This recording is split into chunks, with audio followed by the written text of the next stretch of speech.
작심삼일도 괜찮습니다 라는 제목으로 오늘 함께 말씀을 나누려고 합니다. 질문 먼저 시작해 보겠습니다. 2026년 새해를 맞이한 지 한 주가 지났습니까? 한 주가 지났습니다. 한 주간 어떻게 보내셨습니까? 잘 보내셨으리라 믿습니다.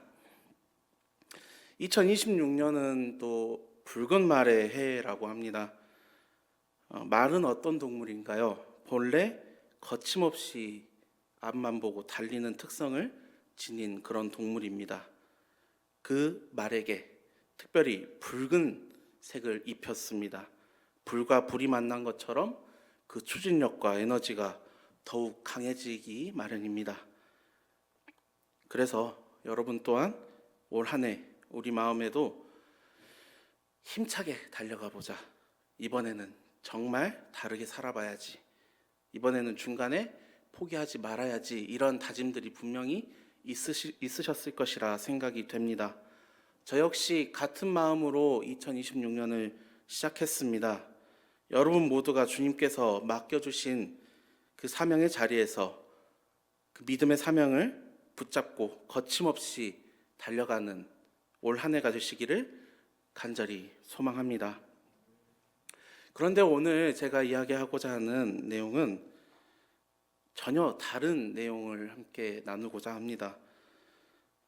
정말 열심히 살아보겠다 다짐했지만 오히려 그렇게 살지 못하는 적들이 참 많았을 것입니다.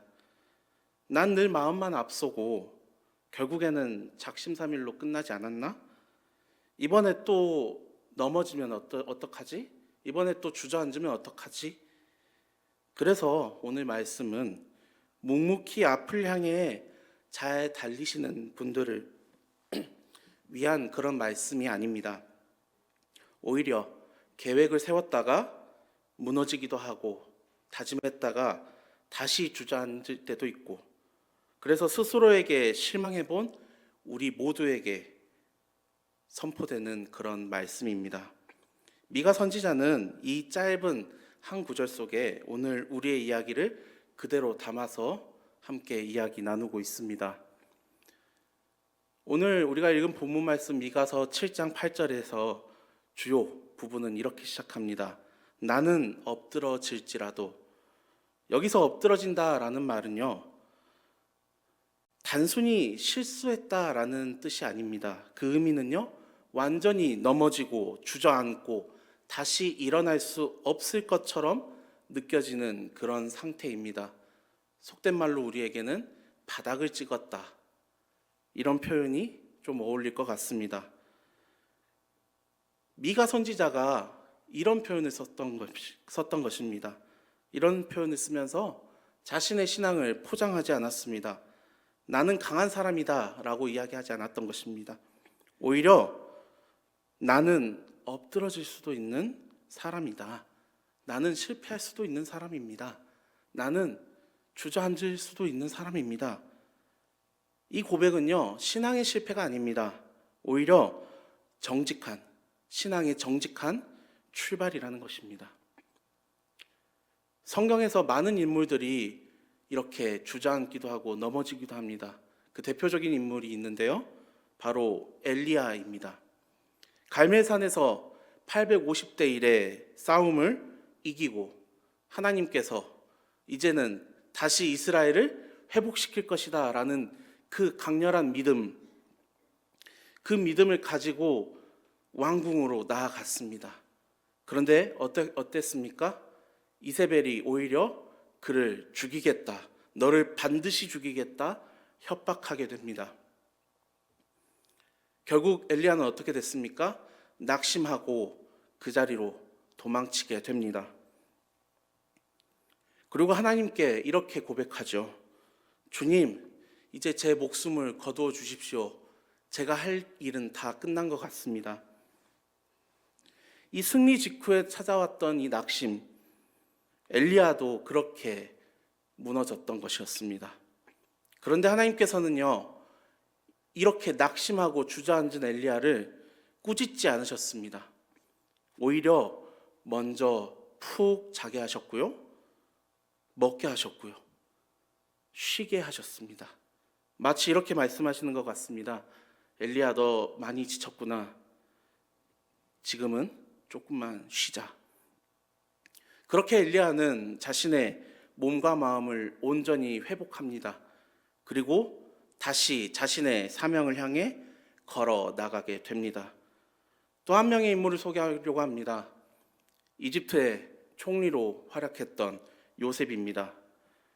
아버지의 사랑을 받으며 자랐지만 형들의 미움으로 인해 애굽의 노예로 팔려가게 됩니다.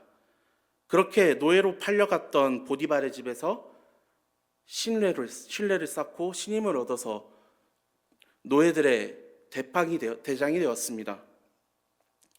그러나 앞날이 창창할 것만 같았던 이 요셉에게 다시 시련이 찾아오죠. 보디발의 아내가 자신을 유혹하고 결국에 억울한 누명을 쓰게 되고 감옥에 갇히게 됩니다. 요셉의 인생 이렇게 보면 어떻습니까? 조금 나아질 것 같으면 다시 무너지고 또 조금 나아질 것 같다 싶으면 다시 무너지는 반복이 계속되었습니다. 그런데 성경은 요셉을 이렇게 표현합니다. 여호와께서 요셉과 함께 하셨다. 요셉이 완벽했습니까? 아닙니다. 요셉은 단 한 번도 흔들린 적이 없었습니다. 엎드러지는 순간에도 하나님께서 이 요셉과 함께 하셨습니다. 그래서 미가의 오늘 고백이 더 깊이 다가옵니다. 나는 엎드러질지라도. 혹여 지금 말씀을 듣고 계신 여러분들 가운데 엎드러진 분이 계시다면 하나님께서 지친 그 마음과 그 손을 붙잡아 주시고 회복시키시고 다시 일으켜 세워주실 것을 믿습니다. 이어서 미가 선지자는 이렇게 이야기합니다. 어두운데 앉을지라도. 여기서 앉다라는 말은 잠깐 머문다라는 뜻이 아니라 정착하고 머물고 지속되는 상태를 의미합니다. 또 어둠이라는 단어의 의미는 단순한 밤이 아니라 혼란과 침체 그리고 영적 어두움을 포함하고 있습니다. 그래서 원어의 의미를 통해 이 미가 선지자의 고백을 다시 한번 살펴보면 이렇게 이야기하고 있습니다. 나는 한동안 어둠 속에 머물 수도 있습니다. 신앙생활을 하다 보면 가끔 엎드러지는 순간보다 그 이후의 시간이 더 힘든 적이 분명히 있었을 것입니다. 기도가 잘 안 나오고요. 말씀이 잘 안 들리고요. 예배의 자리에 앉아 있지만 마음이 불편하고 지치고 이 자리를 당장이라도 벗어나고 싶은 그런 마음이 들 때가 있습니다. 그런데 성경은 오늘 이야기하고 있습니다. 어둠에 앉아 있는 그 자리에도 하나님께서는 우리를 절대 버리지 않으신다라는 것입니다. 문제는 어둠에 앉아 있는 것이 아니라 그 어둠이 내 인생의 마지막 자리라고 믿는 것이 더 큰 문제입니다. 최근 저와 같은 젊은 세대들에게 유행했던 말이 있었습니다. 작심삼일도 100번이면 1년이더라. 지금 젊은 세대는 긴 계획을 세우는 것이 너무 두렵다라고 합니다. 결혼도 마찬가지고요. 직장도 그렇고요. 집, 건강, 너무나도 많은 것들을 포기하며 살아야 하기 때문에 그렇습니다. 그래서 오히려 짧게 끊어서 갑니다. 다시 넘어지면 에이 넘어졌네 다시 일어나야지 하고 다시 시작합니다. 짧지만 꾸준히 걸어가고자 계속해서 노력하고 있습니다. 그래서 저는 이 말이 변명이 아니라 오히려 현실적인 지혜처럼 느껴지게 되었습니다. 그래서 사실 오늘 설교 말씀의 제목을 작심삼일도 100번이면 1년입니다 라고 하려고 했습니다. 여러분들 주변에 하루하루 아등바등 살아가는 이 젊은 세대들을 위해서 꾸준히 걸어갈 수 있도록 부디 격려해 주시고 위로해 주시길 간절히 부탁드립니다. 신앙도 그렇습니다. 항상 긴 호흡으로 가기 어렵습니다. 자주 멈추고 또 자주 흔들립니다. 그러나 중요한 것은 우리가 그 신앙을 놓았느냐 아니면 놓지 않고 계속 붙잡고 있느냐입니다. 놓았던 자리에서 다시 붙잡고 그렇게 다시 묵묵히 걸어나가는 것이 우리의 인생이었을 줄 믿습니다. 우리 삶을 돌아보면 그런 경험들이 분명히 있었을 것이라 생각됩니다. 그래서 미가 선지자는 마지막 구절에 이렇게 이야기합니다. 여호와께서 나의 빛이 되실 것이다.